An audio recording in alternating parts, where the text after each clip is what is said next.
Hey guys, welcome back to another video. In this video, we'll be talking about Netflix's new horror trilogy, The Fear Street. So over the past 3 weeks, Netflix has been releasing one movie a week that's part of the Fear Street Trilogy. This video is gonna have no spoilers. I'm gonna be talking about all 3 parts: Fear Street Part 1, 1994, Fear Street Part 2, 1978, and Fear Street Part 3, 1666. I'm gonna review each of the movies and then rank them all at the end of this video. But before we get into it, if you guys are new in here, make sure to hit that subscribe button and turn the notification on so you don't miss any time I upload a new video or I go live. Both are wasting any more time. Let's go right into it, starting it off talking about Fear Street Part 1, 1994. Now, I personally didn't know much going into this series. I actually watched all these movies in the last week. I didn't watch them week by week, so that might change the experience of waiting each week for a brand new story in the same overall grand scheme of a story. But I really enjoyed my time watching these, and 1994, in my opinion, was the perfect start. This one definitely has more teen vibes than any of the other movies. The second movie is actually a camp-based one, so that one felt like more of an older teen movie. But when we're talking about modern teen Netflix movies, this one is the one that felt most like it. But at the same time, it didn't have those super cheesy elements, whereas the second one had a lot of cheesy tropes and stuff like that. But I'll get into that later. But yeah, the first part definitely has my favorite main villain. So each movie has a main centric villain that really is introduced in the beginning and is very prominent. But there's a bunch of villains that come in at the end of each of the movies, which is super cool to see. But this one probably has my favorite main villain, which is the Skull. I don't know what his name is, but I'm just gonna call him the Skull Killer guy. Also, the intro to this movie, every movie has basically what it's like, I guess you could call it like a cold open in a TV show, but it has some intro before the title card, and it looks really good. I love it so much. This one starts off in a mall and it's like a killer, and it's just, the suspense is so it's so built up, and you guys know me personally, I don't do too much horror. I do more thrillers and dramas and stuff like that, but this felt like a classic horror movie, and I love that so much. And on top of all of that, they integrated all of the basic horror elements while integrating teen stuff that Netflix is pretty good at, I would say. So I think that this movie did a great job of balancing all sorts of themes, especially within the cold open. Now, the main character in basically this entire trilogy is Dina. The entire trilogy basically surrounds her, but the second movie is not really about her, I guess. It's about someone else, but Dina is the one that kind of instigates the storytelling of the second movie. But overall, the story surrounding Dina was absolutely insane. Her brother's story, her family in general, that story, and the connection between the rest of Shadyside and Sunnyside was awesome. Also, the concept of just 2 towns battling each other, I feel like that's so overdone, but this series made it work for some reason. I thought just from the very beginning, they did a great job. 1666 doesn't necessarily have it because it is 1666. There's not like towns fighting against each other. The 2 earlier ones, the first one, 1994 and 1976, both of these movies do a phenomenal job with the Sunnyside, Shadyside rebellion, or like the fight against them, basically. They do a great job capturing that, and I think that's the main element within these 2 movies. Also, this movie, 1994, does a phenomenal job on its own. You can definitely watch this one on its own, in my opinion. I think that this one, over all of them, you can watch it on its own the most.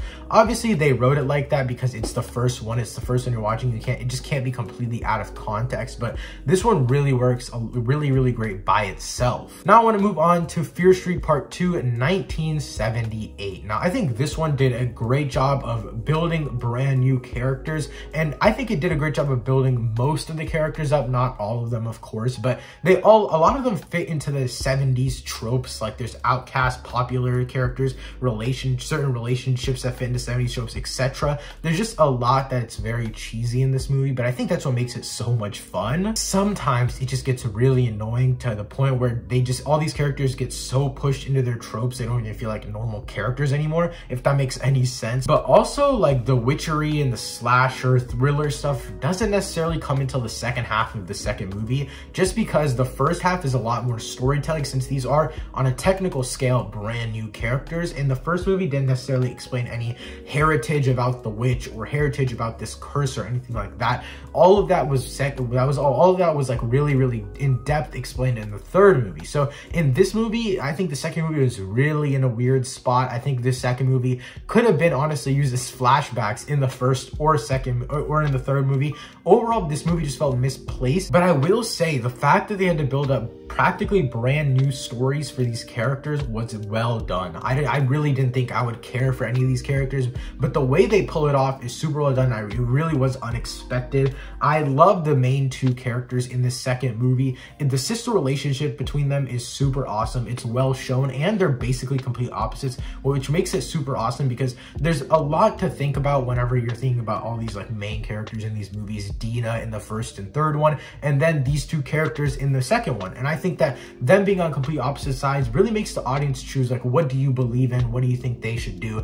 I think that idea of having the audience choose who is right by the end of the movie, I think that's a really good idea. From the first and third movie, Dina, that's the main character. Her and Ziggy's the main character in the second movie. They're pretty similar in a way that they have no hope since they feel like they're stuck in Shadyside. They're like, oh, Shadysiders have no hope. We're cursed forever. Like, we just have to let it be. We have to let this stuff come upon us. But Cindy, who's the sister in the second movie, she has hope. She wants to escape Shadyside. She wants to go to Sunnyside where everything is better. Overall, I think that this idea, like I said before, is very, very well done. I think it's well executed, and I think it's just a good thing to carry the second movie, especially since we're stuck between the idea that we don't necessarily know the entire heritage of the witch and the curse, but at the same time, they can't reveal too much because that's the whole point of the third movie. Like I mentioned before, 1994 doesn't necessarily rely on the entire series as a whole, and neither does 1978. I will say the very beginning and very end of 78, like the intro and outro,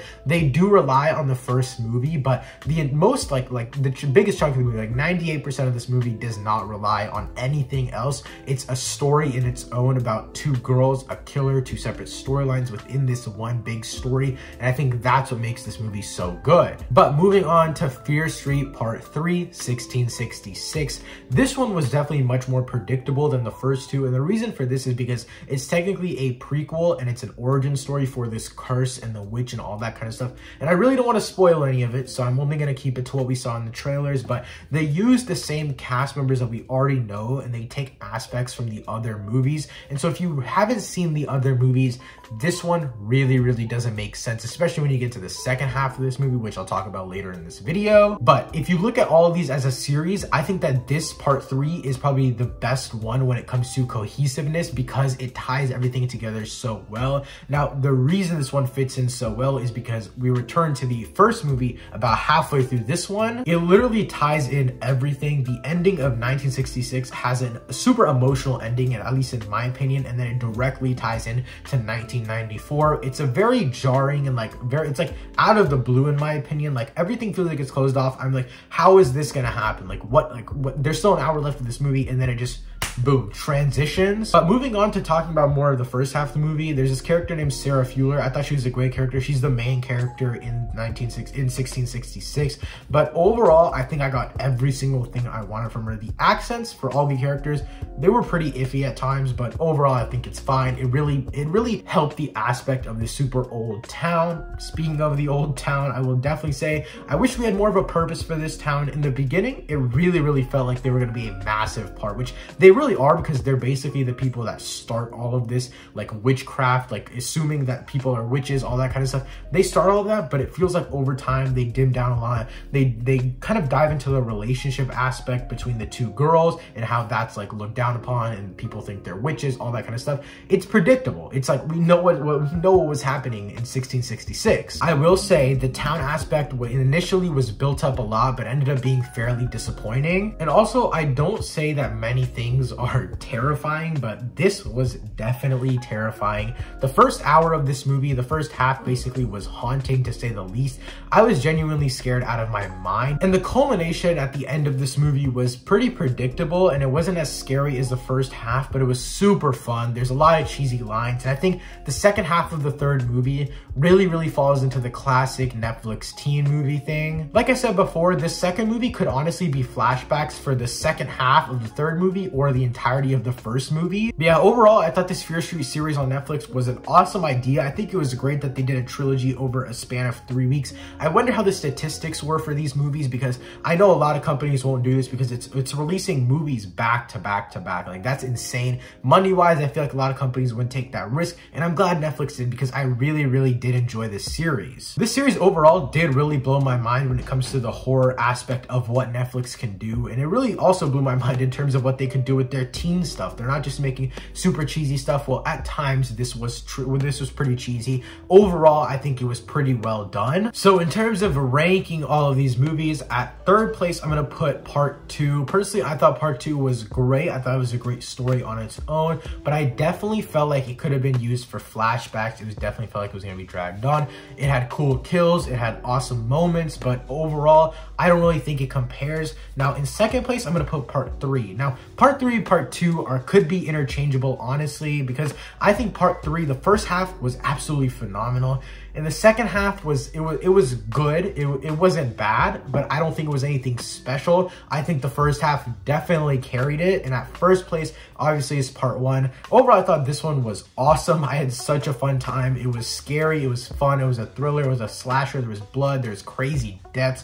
All of the cast was absolutely awesome. The chemistry between all of these characters was so well done, in my opinion. The characters in Part 1 really elevated it because it really immersed me into the world, because it felt like they all cared for each other. The way all the characters are introduced, the way some of them die, the way that everything just culminates at the end of the first movie is why I think it's the best one. But overall, I don't think any of these movies are bad. Now, the reason I'm ranking Part 2 at the last place for this entire series is because I feel like it's the most one that's like unnecessary when you look at it as a series. But if I was ranking it outside of a series and I was telling you like which one you should watch in general, I would say Part 1, Part 2, and then Part 3, just because Part 3, if you haven't seen the first two, Part 3 really makes no sense. But yeah, guys, overall, I would say you should definitely check it out if you guys have the chance. Also, if you've already seen the Fear Street Trilogy on Netflix, let me know your thoughts in the comments down below. Thank you guys so much for watching. I'll see you next time. Peace.